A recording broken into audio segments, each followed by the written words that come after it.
Scott Manning coming to you live for a Scott Manning College Football Report. I want to thank you guys so much for being with me here tonight on this late night. And this is going to be a great night. We have a great weekend of college football ahead of us. I have the 3 games on the slate that I'm going to talk about. I'm going to start it out with number 5 Ohio State versus Nebraska. And then I'm going to talk about number 18 Virginia versus number 10 Notre Dame. And to wrap it up, I'm going to talk about number 21 USC versus number 17 Washington. And I'm also going to give a bit of advice to Clay Helton for the rest of the season at USC in college football. And I'm also going to talk a little bit more about something I haven't decided yet for some closing thoughts, but let's go right into it. I got a few games I want to talk about. Number 5 Ohio State versus Nebraska. As it stands right now, Ohio State is a 17-point favorite. I'm kind of on the fence with that. And here's why. Adrian Martinez for Nebraska. He's been very strong. 1,052 yards passing, 7 touchdowns, 2 interceptions. But for Justin Fields, he's doing great himself. 880 yards, 13 touchdowns himself. He doesn't have an interception yet. Maurice Washington, 35 carries, 266 yards, and a touchdown for Nebraska. J.K. Dobbins, he knows how to carry the ball. 68 carries, 477 yards, and 5 touchdowns himself. Now, Adrian Martinez of Nebraska does have a weapon. J.D. Spielman, 18 receptions, 383 yards, and a touchdown. Benjamin Victor, he's a good weapon for Justin Fields if need be. 14 catches, 242 yards, 2 touchdowns. You know, the one thing that really stuck out to me was Nebraska coach Scott Frost. Nebraska coach Scott Frost basically praised Ohio State for the way they've started the season. He said Ohio State is a much better coach team than last year under Urban Meyer. And for him to say that, that is a class act on behalf of the Nebraska coach. Coach Frost, I really do appreciate you for saying that. And there's a guy that's got a lot of respect for Ohio State. He does. Ohio State coach Ryan Day said, he's already told his guys, we're going to have a wild battle on the road. I want to see you guys be able to get the job done. And Ryan Day feels confident about what he can. He wants to see what these guys can do on the road under the lights. And what a place to start out big, and what a way to do it. Your first with the biggest test on the road in the Big Ten. First true road test against Nebraska. They got to go to Lincoln. And let me tell you something. Remember back in the old days with Nebraska under Tom Osborne? Lincoln was not a fun place to play. And Ohio State better be ready. Because I'll say this now. Nebraska will be gunning for them. And they said Ohio State's a 17-point favorite. I'm kind of on the fence with that. And here's why. It's going to be, if Ohio State can stop Adrian Martinez, and they can do it, they can get there. No problem. But this is going to be a battle all the way to the end. In my opinion, it's going to be the team that wants it the most. I'm going to be cautious and go Ohio State 42-28. I think it's going to be that close. I really do. This is an evenly matched game and 2 evenly matched teams. And that's all there is to it, ladies and gentlemen. You don't need to say anything more. Except, let's get ready to rumble on Saturday night. This game is a Saturday night battle on ABC. And anything can happen, and it usually does.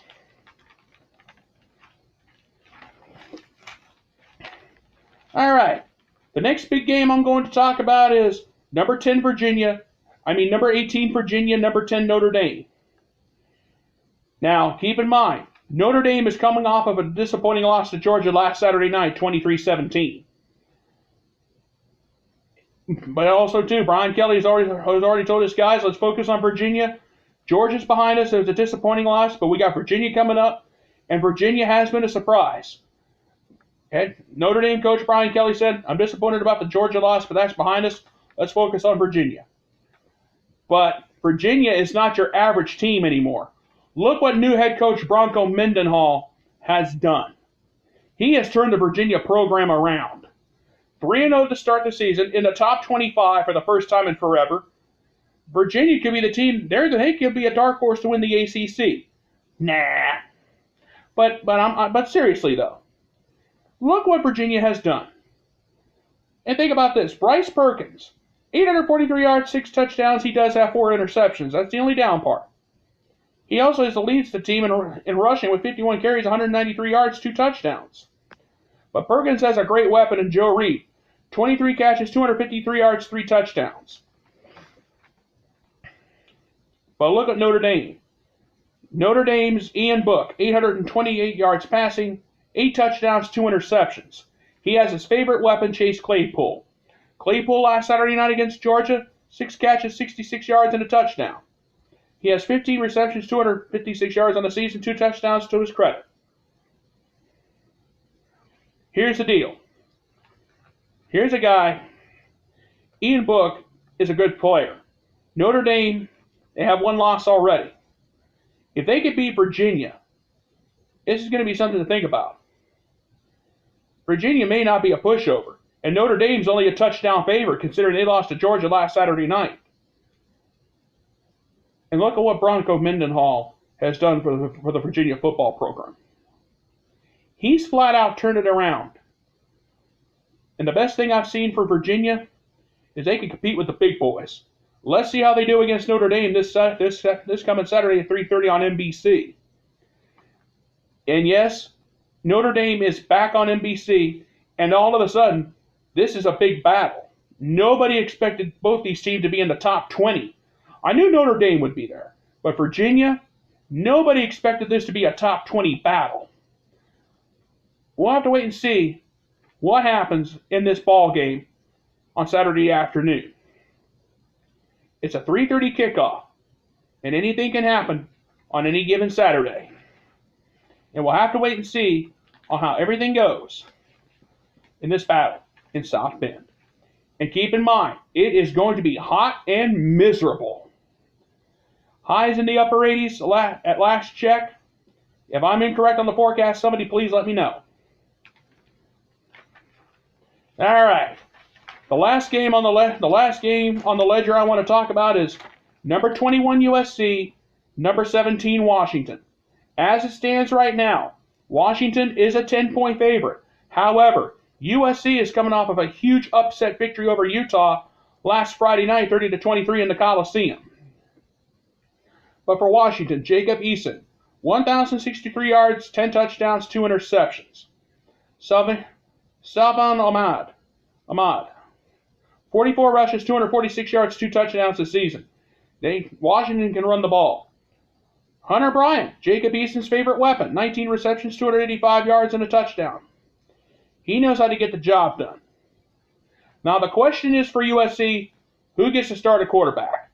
Keldon Salvis has not been cleared of concussion protocol as of yet. And JT Daniels is out for the season. If I am Clay Helton, and Clay Helton, you need to be listening to this.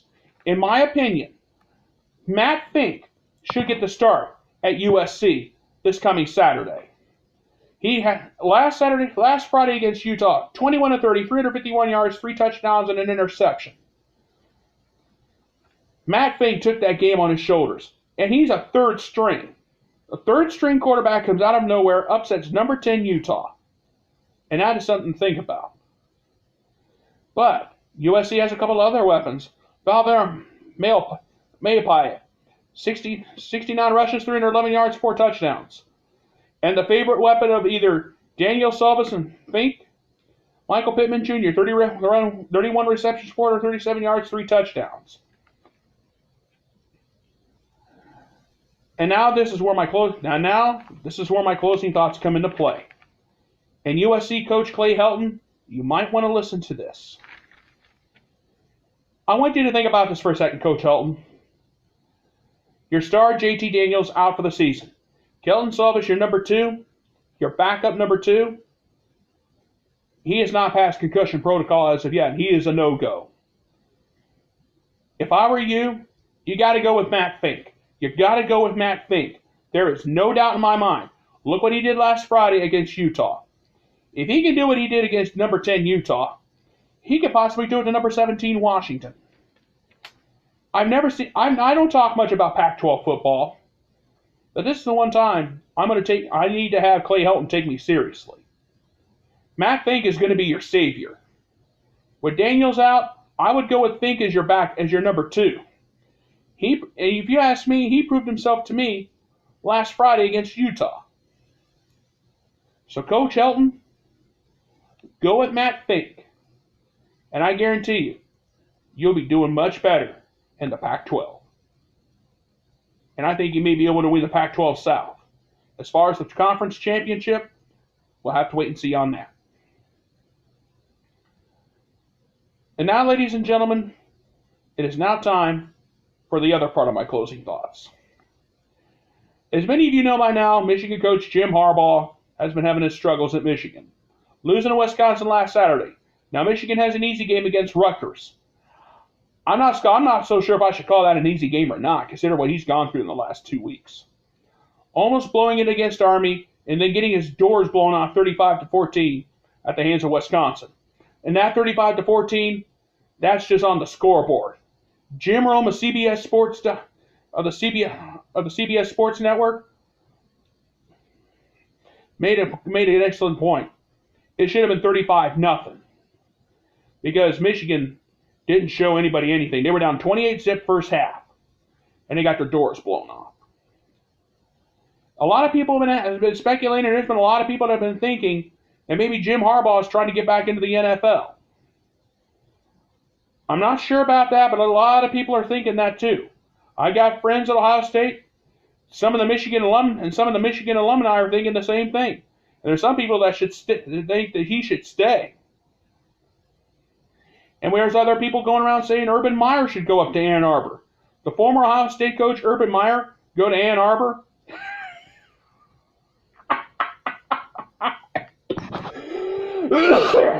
Excuse me. I just had to laugh at that.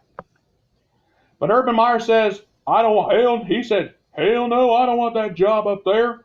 There's no class. And a lot of people in Ann Arbor have said they don't want him. But you guys are thinking if I'm thinking. And let me know what you think. Do you think Jim Harbaugh's trying to coach himself into a job into the NFL? Let me know what you think on that. And we'll see how everything goes from there. All right, folks, I'm going to go ahead and get on out of here. I want to thank you guys so much for taking this time with me on this late night. You guys have a great night. I'll be back on Tuesday evening to give you my game balls, to go over some of the games that I talked about. There may be some upsets along the way. I'll talk about those too if need be. I'll hand out my game balls, and I'll hand out my game of the day pick. You guys have a great day. Thank you so much you guys have a great night.